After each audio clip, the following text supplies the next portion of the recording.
It's a mad world, yes. But why? Because what has been kept from us crucially, above all else, is who we are, the nature of life, and the nature of the reality that we live in. I started out after ridiculously outrageous things happened to me about 20 years ago. The top of my head blew off, and it was never the same again. Thank you, God. I started to ask big questions, because unless we ask the big questions, and most people don't because we're so focused on survival and today, surviving another day, you never get the big answers, how can you? And when you ask the big questions, the world looks very different. You start to realize, for instance, that there is a multi-leveled conspiracy to enslave humanity on multi-levels, mentally, emotionally, and therefore physically. And some other questions I started to ask, and this is where I want to concentrate on in this first section, because it's so important, because in the second section, when I get into the conspiracy as it's unfolding today in our everyday lives, that will start to make so much more sense in terms of why society is as it is, why it's structured as it is, why things are done as they are, once we realize what reality is. Who are we? Where are we? What is reality? What is life? How many people in the world actually ask that in their entire lifetimes until they get towards the end, maybe? And when you ask those questions, you realize it's all an illusion. This physical world that we take so seriously, that we think is so real, is just an illusion decoded by our body computer system to give the illusion of solidity. Great American comedian Bill Hicks, who said this: all matter is merely energy condensed to a slow vibration. We are all one consciousness experiencing itself subjectively. There's no such thing as death. Life is only a dream, and we are the imagination of ourselves. Encapsulates it.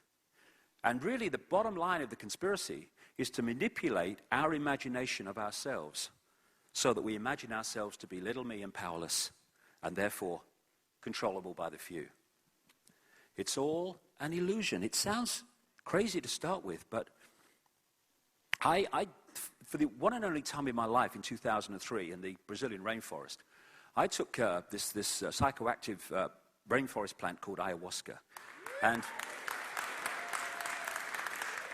And some people have a bad experience. I had a fantastic experience. For 5 hours, this female voice, it took the theme of, or the expression of, this female voice, as loud as mine is now, talked to me for 5 hours about the nature of reality and how it was all an illusion, explaining why it was all an illusion. And it was hilarious. I mean, my feet were literally in the air a number of times. It was so funny, because it is funny when you realize what we take seriously. And I came back after that, and I started looking in the scientific area and quantum physics and all this stuff to see if I could support what that voice had said from the mainstream science and the cutting edge of science. And I found that you could do it easily. Why? Because science is a series of disciplines, vast numbers of disciplines, and the buggers never talk to each other. They don't connect their own dots within science. Why? Because they're not encouraged to. Indeed, the opposite from encouraged to, because once they connect the dots, woo, this is life then. And when you do connect the dots, you realize that if they did, they'd already realized that this reality is an illusion. I talked in London in May last year, and a friend of mine who is a healer and he's a scientist and he works in scientific circles, and he'd done this presentation or been at this event at the Royal Society, like the holy grail of science, mainstream science in London. And he's met all these people, and he comes to my talk, right? You know, I mean, I left school at 15 to play soccer. You know, I never passed an exam in my life. Thank you, God. Okay, so, and he met 4 or 5 of these guys who'd been at the Royal Society, mainstream scientists, and he said, what the hell are you doing here? And they said, well, we've come to hear it how it really is. because they bloody knew this. But if they talked about it within their science, within their discipline, within their arena, the funding stops, the ridicule starts, and they no longer are able to progress within the mainstream science. Why? Why do you want to? Follow what is. So, all the time we are decoding reality in an apparently solid three-dimensional way. This is an amazing guy. You might have seen some of these on the internet. This is an amazing guy who draws chalk pictures on the pavement, and all the pictures you're going to see are on a flat pavement. But because of the way he draws them, he gets the brain to decode them in a three-dimensional form. He's tricking the brain into doing this. These are all on flat pavements. Incredible guy, what he does. And here's another example. Because the brain is decoding reality, and you can manipulate that, and that's another big thing of the conspiracy, which I'll get to. All these things are optical illusions, tricking the brain to read reality in a certain way. And it can be done on a very deep level, and it is. Again, is that a seven-section box, or is it or image, or is it a box, or what is it? It depends how your brain reads it. Most people seeing this for the first time will read that as a bird in the bush. Actually, it says a bird in the bush. Because the brain is used to certain things, you can drop things in that are there, but it doesn't read them because it reads according to the program that it's taken on. These kind of red colors are exactly the same, but because of their relationship to other colors, the brain reads them differently, and they appear to be not the same, but they are. As Einstein said, reality is an illusion, albeit a persistent one. And the reason for its persistence will become clear before we finish this first section. So I followed this amazing synchronicity that suddenly appeared in my life 20 years ago. And it took me through the 5 sense level of this and how secret societies connect and all that stuff. I'll get into that in the second section. And then it took me through interdimensional stuff. And eventually, from 2003 onwards, with that ayahuasca thing, right up to the present day, the whole focus of where my life has gone is the nature of reality and who we are and all that stuff. Because this is the place where the key to open the door is. And, you know, it's great that that there are all this conspiracy research going on the level of, you know, engineered wars and stuff and backgrounds to Obama. It's very important that we know this. But if we only do that, then we're just learning more and more and more about our own prison. This stuff can show us how to open the door, open the cell door. So when you ask the question, where are we? We're in a virtual reality universe. In so many ways now, technology, although on a far more basic level, is starting to mirror the reality we're actually experiencing. I saw this cartoon. I thought it was very apt. The universe is amazing, isn't it, Captain? It's very mysterious. A lot of things we don't know about, like dark matter, dark energy, multiverses. System error, reboot, reloading universe. We know less than you think.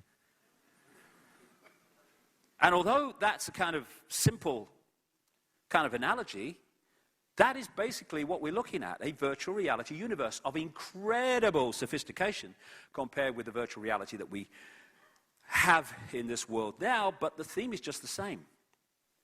Even in this comparatively Stone Age level of virtual reality that we're in at the moment, things are getting more and more sophisticated, and the quality of the images are getting more and more advanced. And if we keep going on this level into the far distance, as we perceive distance and perceive future, we'd end up with something like this eventually.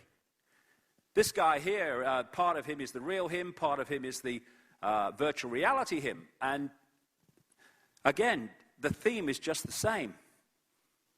How virtual reality is getting more and more. I mean, there's more and more virtual reality simulations to teach people how to do things.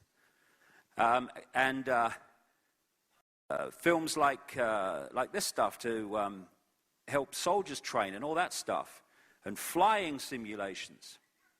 And this is in a hospital where they put people on a virtual reality system when they're treating their burns, and the virtual reality is feeding them images that are very cold, which the brain is reading and decoding, and it makes the pain of the dressing, etc., far less than it would be, because the brain's not decoding this to the extent that it would, because it's also decoding the opposite to it through the virtual reality.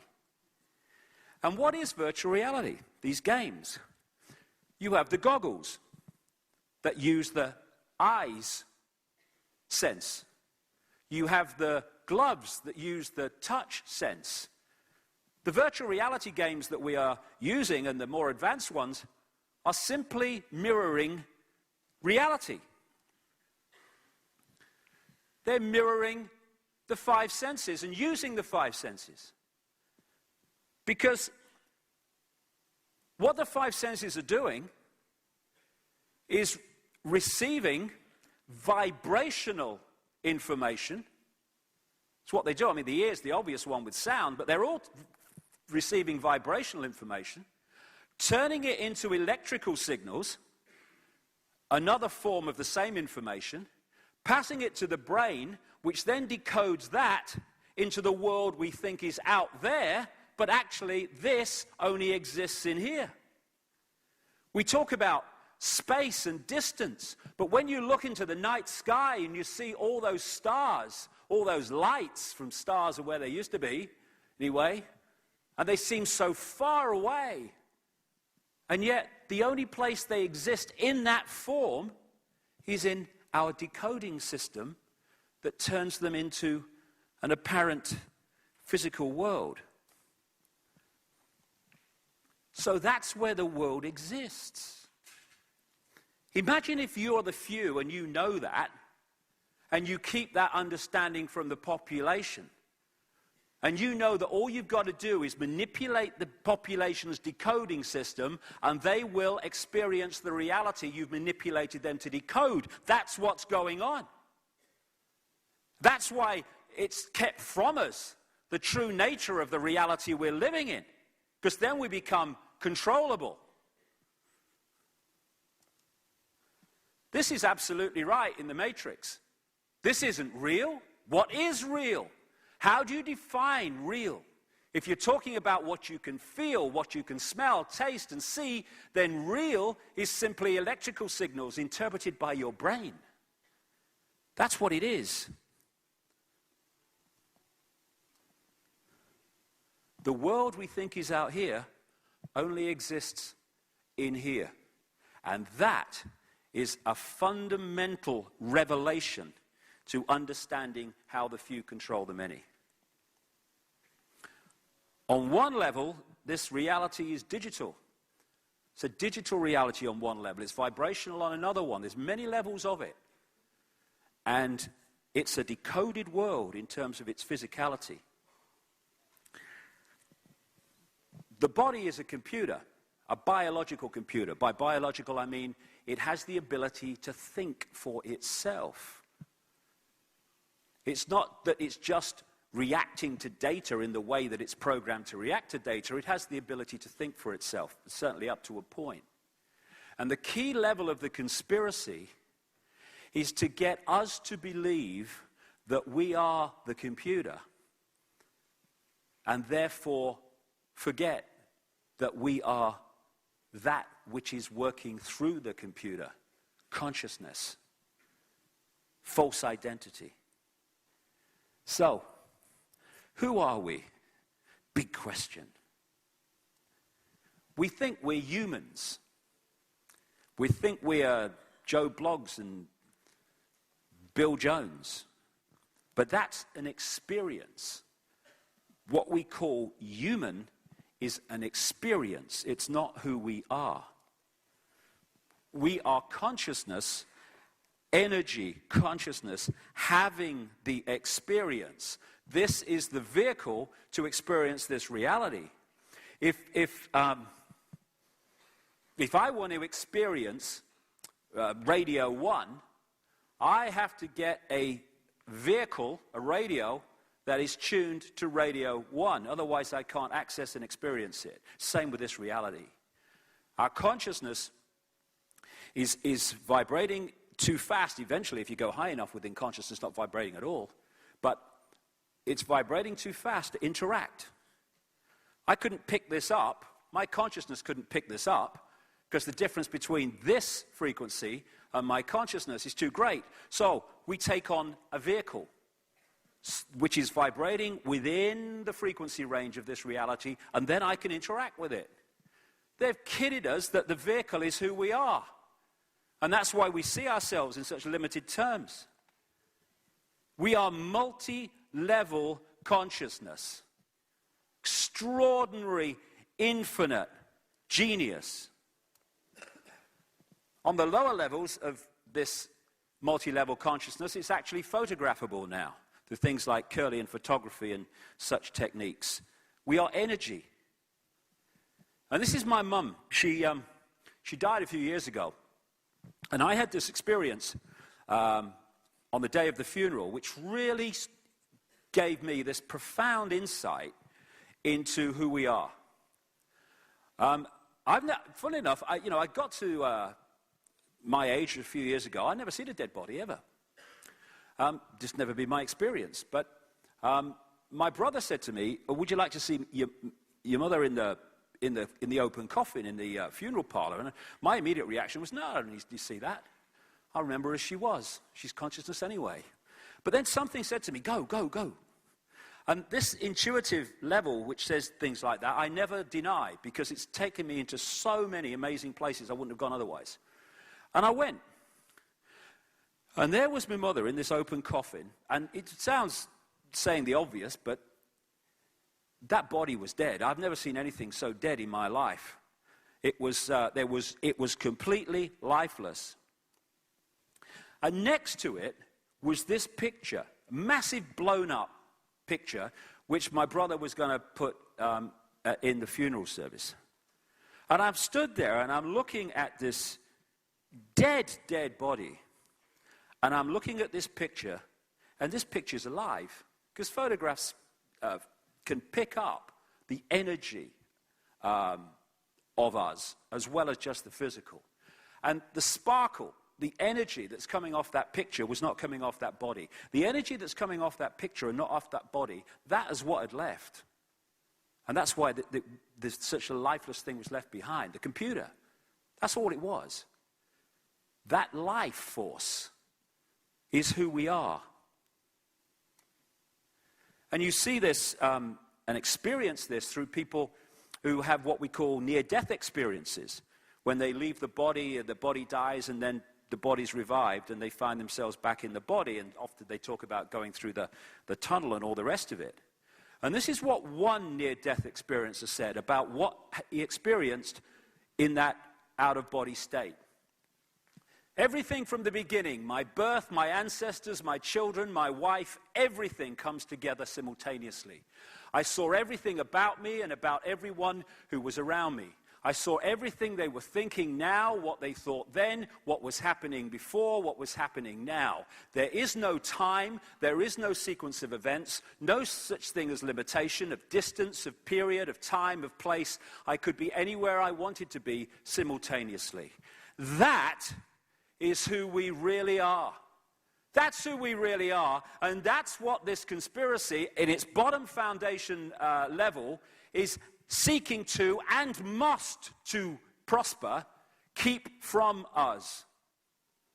And that's why this knowledge is so suppressed through the ages, and religion has played a massive part in suppressing this. We think we're the body, but it's the vehicle. Einstein said, this delusion is a kind of prison for us. restricting us to our personal desires and to affection for a few persons nearest to us. Our task must be to free ourselves from the prison by widening our circle of compassion to embrace all living creatures and the whole of nature in its beauty. In other words, once we lose the idea that we are individual little me and realize all that is, we start to connect again with all that is, and not just with a few people around us who connect into our sense of individuality and Ethel Jones and Charlie Smith. Any picture of this theme, this type, is from a guy called Neil Haig. He's a great friend of mine in England, an artist, and he's a very, very original artist. And he has this unbelievable ability to not quite read my mind, because I do explain what I want and what I'd like him to portray and stuff, but he has this wonderful ability to then deliver a picture, and I go, crikey, if I was an artist, and I'm shite, I would draw it exactly like that. That's what was in my mind. It's an amazing connection that we seem to have. And this is the difference, a real important difference that I want to make. Okay, again, it's all words and it's how they're defined. I'm going to define the words for this day. Consciousness is the word I'm using for what we really are. All that is, has been, ever will be. And consciousness has an experience within this reality if it chooses to. However, as I said about we must take on a shell and all that stuff to act with this reality, it's very similar to if you want to go on the internet, you can't just sit there in a chair on an empty desk and go on the internet. You need a conduit, you need an interface through which you can access that collective reality we call the World Wide Web, and it's called a computer. What consciousness does is exactly the same in a fantastically more sophisticated way. It takes on what I call the biological computer, the body, as its interface. And the body and its immediate energy field, I'm calling the mind. And the is very important. Because for me, the more that I kind of start to understand this, we talk about my mind, your mind, his mind, her mind. No, I would say that's not how it is. It's the mind. The mind is the interface between consciousness and this reality. And you can be a Wall Street banker over here and a New Ager over there and still be in the same mind. And what the conspiracy is about, in its primal level, is pulling us and our point of perception into the vehicle, into the interface, the mind, and out of consciousness. And what's happening now, and I get into this in the last section, is there are changes taking place vibrationally in this reality, which is helping people to open their minds to consciousness, and therefore people are, as we say, waking up from mind into consciousness. And the moment we start to do that, bang, we see the world in a completely different way. Why? Because our point of perception, our point of observation moves out of mind into consciousness. And the mind is a very good thing, because we can use that to interact with this reality. And the mind operates through something called thought, which is a very, very low level of perception. Consciousness operates through something I call knowing. It's all knowing. It's all that is, has been, and ever will be. Therefore, it's not constantly working things out. That's why when you enter a state of consciousness, you go into a place of silence. When you're stuck in mind or interacting with mind, that's what the chatter is all the time. The mind never shuts bloody hell up. Whereas you go into consciousness and there's silence. Why? We live in a world of things. And everything seems to be things. We live in a world of noise, constant noise now. But that's not the prime reality, though we think it is. The prime reality is consciousness, which is silence. It's silence because it doesn't have to work things out, because it knows. And we think silence is nothing. So we say, can you hear anything? No. Nothing. No. Nothing. And yet, everything comes out of the silence and goes back into the silence, because what consciousness is at its highest level is all possibility, all potential. And in the silence is all potential, all possibility. And then when I start talking, I'm pulling through sound one possibility out of all possibility, and now through the senses, now I'm in one possibility. So when we have silence, and I start talking, the noise comes out of the silence, and as soon as I stop talking, the noise goes back into the silence. And it's the same with space. With space, what is space? It's no thing. The reality here is things. But what defines this theater? As much as the things, the seats and the ceilings, what defines it is the no-thing. And in the realm of things, things come out of the no-thing. And then they go back. That's what's happening when we die. We're born out of the no-thing into the world of things, and then the body goes back into no-thing. And one of the things that stresses people out, if we could come to terms with it, would be a lot more helpful, is we're always trying to find stability and permanence in a world of things, when the world of things is, by very definition, totally impermanent. The permanence is the no-thing, the silence, consciousness, which is what we always will be. And so when we come in to the mind, if we come in and hold that connection to consciousness, then we're in this world and we can use the mind to interact with it, but our point of observation is beyond it. And therefore we see things from this point of view. We become observers rather than caught in it. If we lose contact with consciousness, we come into this reality and we become prisoners of the mind in that eggshell. And now we're in this world and of it. And if we are in that state, we're not getting our inspiration and our knowingness from consciousness and getting a fix on who we are and the nature of reality. So where do we get it from? Through the five senses. And who's controlling that information? Those that control the media, those that control education, those that program one generation called parents, who then program the next generation thinking they're doing the best for their kids. And so we have this mind-controlled society which is unconscious. Consciousness is like the ocean, the everything. Mind, of course, is a form of consciousness because everything is, but it's a much more concentrated and static and limited form of consciousness that we call mind and thought. And we call it intellect too. It's funny. Well, it's not just funny. It's kind of explains why we live in a society that worships the intellect. Oh, he's got a great mind. Oh, he's mindless. Ooh, look at him. We worship the mind. We worship the intellect.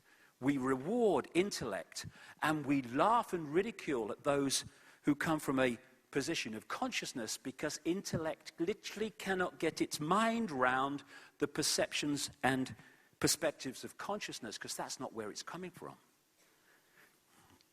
Let's just do that again. So if we open the mind, and all these phrases we use, and they're so, we're spouting these classic truths all the time. When we open our mind and let consciousness in, the mind becomes a servant to consciousness and not the governor of our perception. And that's the state that more and more people are starting to get into, and therefore their perception of reality is transforming in an amazing way all around the world. I've been to nearly 50 countries now. I think it's 48 or something like that. I tell you what, this awakening's happening everywhere. And the question is, are we going to be consciousness or are we going to be mind? Are we going to come from a perspective in our daily existence of being all that is or little me? That's the difference between being free and being enslaved by these silly people in dark suits and those behind them. This guy, Ramana Maharshi, was an Indian guy. I went to the place where he did this once a few months ago. And he spent most of his life just meditating. I mean, that's an option. It's not something I choose to do, but it's an option. I mean, we can do that. And what it did was help him see the difference between mind and consciousness. And he said, mind is consciousness which is put on limitations. You are originally unlimited and perfect. Later you take on limitations and become the mind. Perfect. That's what we do. So we can start to see, and I'll get more into this in the last section, we can start to see how we can turn this bloody key and open this door, which you can't do unless you get into these deep levels of understanding the nature of reality. And Einstein said, a human being is a part of the whole called by us universe, a part limited in time and space. He experiences himself, his thoughts and feeling as something separated from the rest, a kind of optical delusion of his consciousness. And that's exactly what it is, an optical delusion. So it's not just freeing our mind, it's freeing ourself from mind, or freeing ourself from the domination of mind on our sense of perception. And, you know, all the way through what we call history, these basic truths have been repeated. It's nothing new, it's just we're getting more to understand them in the mainstream.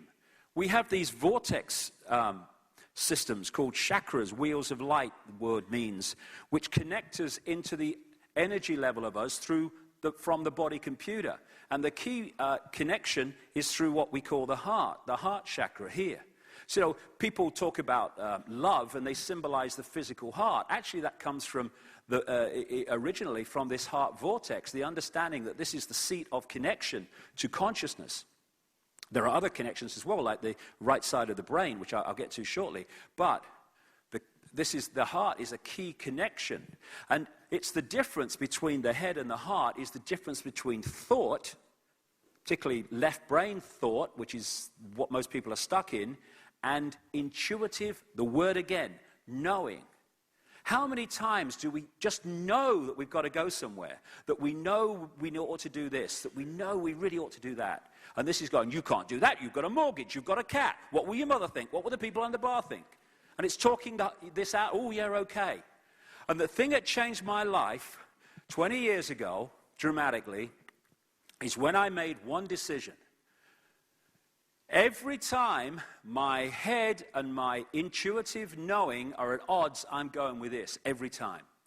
And what happens, and it happened with me, when you follow this, you can get in some interesting situations in this world of head when you're coming from another point of perception. And this is going, see, told you what happened if you didn't listen to me, there you go. But if you keep with it, eventually, your life becomes this synchronistic journey which takes you to places that you want to go, and after a while, this observes and it goes, hold on a second, you might get into some scrapes when you follow this, but it all works out in the end. And it all works out not because or despite the scrapes you got into, but because of them. And at that point, the head and the heart come into alignment, and you think and feel the same thing. The war ends that most people are in. The heart has its own energy field. There's far more to the heart, even the physical heart, than ever people have understood, even genetically. And when I'm talking about love, I'm not talking about I love you, saw you down the disco, darling, not that. I'm talking about a level of love that you really have to experience because there's no words to describe it. And when I was in that ayahuasca state, the opening line of this female voice was, the only thing you really need to know is infinite love is the only truth, everything else is illusion. In other words,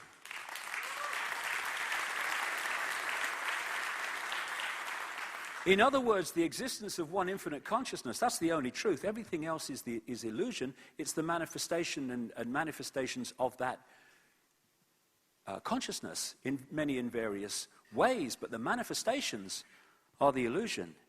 The consciousness is the base reality of everything. And one of the line from one of my books, love is not something you're in, it is something you are. That's the difference.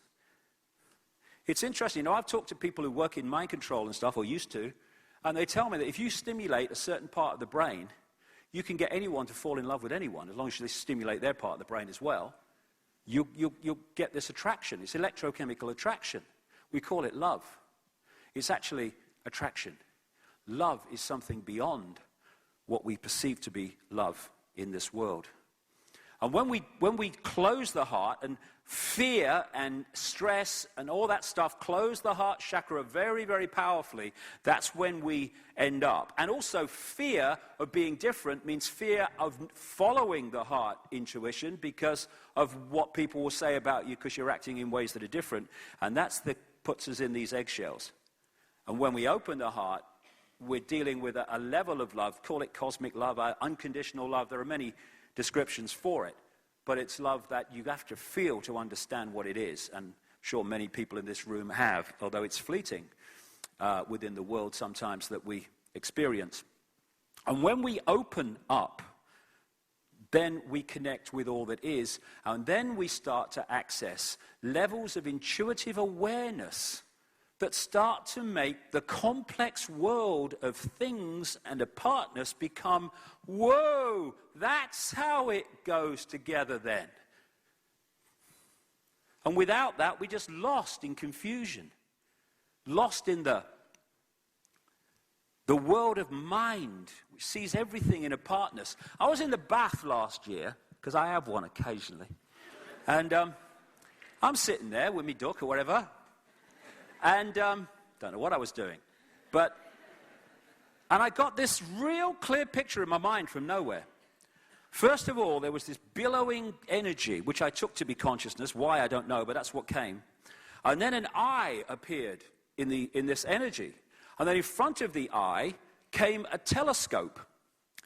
And at the end of the telescope was this world, this earth and this universe and all the rest of it. And then the telescope morphed into a human body. And I got Neil Haig to paint it for me. And that's so symbolic of what we experience in this reality. We are experiencing a certain kind of experience with this reality gives to us. And there's nothing wrong with the experience. It's fine. I mean, it's an experience. But what the body does is it telescopes us into a certain range of frequencies and therefore perception. And through the body, we see the world in a very different way.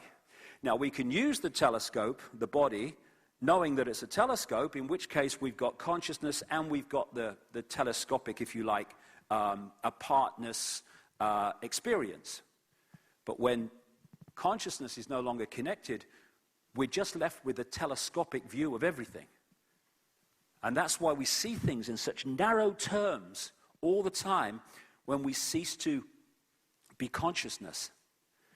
And the energy field, or the energy of we are, connects into the body through things like the endocrine system and the pineal gland, which people connect to the third eye of psychic sight and all the rest of it. And that's how we connect into the computer. We have an auric field, and the lower auric field in the body, that's what I call body awareness, because the body is not just what we call a physical body, it's also an energy field. And together, that's what I will refer to as the mind. And it's interesting, when you put an electrical charge through a wire, it throws out a magnetic field, an electromagnetic field. And of course, this is now well known, down the central nervous system through what we call the crown chakra, right down through and out the base chakra, there is energy, electrical energy going through all the time, and it throws out this electromagnetic field. That together, I would suggest, is what we call mind. And it's the same with the earth. For reasons I'll get to in this section, everything is a mirror of everything else. Same thing happens with the earth. You have that electromagnetic charge, which becomes the energy field of the earth. Now, when we open this auric field and connect to the wider levels of consciousness, then we have everything we need. But the way the world is manipulated, coldly and calculatedly, is designed to close that auric field so that we operate only in that level of awareness that I call the mind. And that's how the few control the many. And when we operate within the mind, we basically go round and round and round in what we call life, following the programs of the mind. Because the body is a biological computer, and it can be programmed to take on certain perceptions of reality.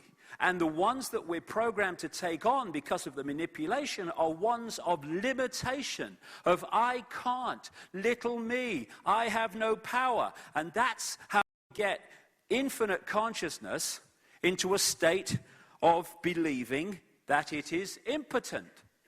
But of course, if the few are going to control the many, that has to happen. Otherwise, they can't do it. So this fork in the road that we're now facing, you know, it takes many expressions. Am I going to get involved and do something about this, or am I going to run away? Yes, but at the foundation level, it's, am I going to go with my head? Am I going to stay in mind? Or am I going to go with my heart and go into consciousness? Ideally, a balance of the two, but that's the choice, and this has to be the governor, and this the servant. In most people, this is the governor, and that's why we have the world that we live in. We live in a world of mind. Pope John Paul II said the worst prison will be a closed heart. I must say the irony of someone from the Roman Catholic Church saying that is not lost, but I do take the point. And the heart is the key.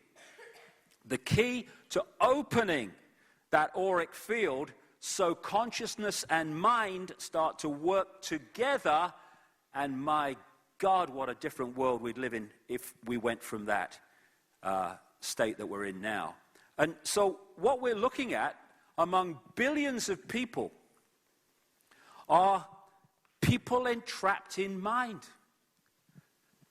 And because of the way the mind perceives reality as everything is apart and not connected, and it sees things in complexity instead of the connection of everything, we are in a situation where we are a manipulator's party trick when we're in that state. And one of the key ways that we are disconnected from consciousness is when and we're encouraged to do it all the time again, you know, how many times again do we use these relationships to time in words and reality? Yeah, I used to find it, when I was in mind, like everyone else gets caught in mind, I was trying to work out years and years and years ago this thing that there was no time. I knew intuitively there was no time, but this, I couldn't get my bloody head around that bugger. But now it's so bloody obvious that there is no time. There is only one place, there is only one time, and that's what is become known as the now. And the now is where consciousness is. Because consciousness operates in the now, a state of no time, if we can be pulled into a connection to time, and past, present, and future, by definition, we are already disconnecting from consciousness, because that's in a state of no time, and suddenly our perception has gone into a state of time. How many people, and I'm talking about myself this over the years too, big time. How many of us, we don't live in the now. We live in the past, what we perceive the past. If only, what if, oh my God, oh, what I did. And we live in the future, which is a projection. Oh my God, what's going to happen? Oh, gotta. Oh my goodness me, what's going to happen about the future? Oh my God. We're pulled in our terms of our focus of perception and experience, second by second, using time language again, into the past and into the future. And in doing so, we get pulled out of consciousness, which is no time, the now. And yet, you say to people, okay, the past. You keep going on about the past. Where's the past? Where is it? And they say, well, it's the past. No, where is it? Where is it located? And people go on about the future, and you go, okay, fine. Well, where is the future? Where is it? Where is it located? This is the fact. The only place that exists, the only time that exists, is the now. The only moment that you can change anything is in the now, because it's all that exists in reality once we peel back the illusion. When we are thinking about the past memory, where are we when we're thinking about the past? In the now, the only place we can be. Where are we when we're thinking about and fearing the future? We're in the now, the only place we can be. And by pulling us into the past and the future in our perception, which is just a memory and a projection, we're pulled out of the only moment that we can actually change anything, the now. And that's where consciousness is, because that's where consciousness lies, in the now. As John Lennon said brilliantly in a song, life is what happens to you while you're busy making other plans. And we're busy making other plans here, just a projection, and here, just a memory. And we don't live in the moment, which is the only moment that we can change anything. So once we get pulled into this time, and again, I've got a watch on, because we have a time situation today, which I want to keep to, although I think I'll go over, because I've got so much to say. But we're in a time situation. So, but in acknowledging that there is a time illusion, you can still be in the now while still accepting that there's a time illusion, because you know it's an illusion, and therefore it doesn't pull you into past and future. It's like that near-death experience has said. There is no time, there is no sequence of events, no such thing as limitation of distance, of period, of time, of place. I could be anywhere I wanted to be simultaneously. At that moment, that person was in the now. And the conspiracy wants to pull us out of that all the time. All the time, time. How many times do we say time? The whole of this society is based on time. What's the time? I haven't got the time. Have you got the time? Oh, I'm running out of time. Oh, God, is that the time? How much time do I have? It's all, and when we really, it's one of the things, you know, it's like, you know, when you're in the street and you haven't noticed something, and then someone will say to you, hey, have you seen that new car that's just come out? And you'll go, no. And they'll go, oh, look, there's one, look. And from that moment on, you keep seeing this bloody new car all over the place. You never seen it before, never noticed it, because you bring it into the conscious. You bring it out of the subliminal into the conscious. And when you start to look at some of these things, you realize just how much time and a sense of time dominates the society, and that pulls us out of the now. It pulls us out of consciousness, unless we recognize it's an illusion. All the time, we're watching the clock. And in the now, there's no time. And when we're in mind, there is a perception of time, not time itself. As William Blake, a great British writer, said, to see a world in a grain of sand and heaven in a wild flower, hold infinity in the palm of your hand and eternity in an hour. Everything is in the now. And, you know, you can symbolize it in a way when you're passing across a computer disc or a DVD, you're watching a movie, and the movie bits that you've watched, the scenes you've watched, your perception is the past. The bits you've not yet watched are your perception of the future, but the only thing that you're experiencing and can experience on that DVD is the now, and that's where that laser is reading at that moment, and that's what we're doing without realizing it. And that's why I wrote a book years ago, a few years ago now, not that many, called Tales from the Time Loop. And it was to symbolize this round and round situation we get, following time, thinking we're going from past through present to future, when there is only one now. And that is where consciousness lies, and that's where we can access it in its true magnitude.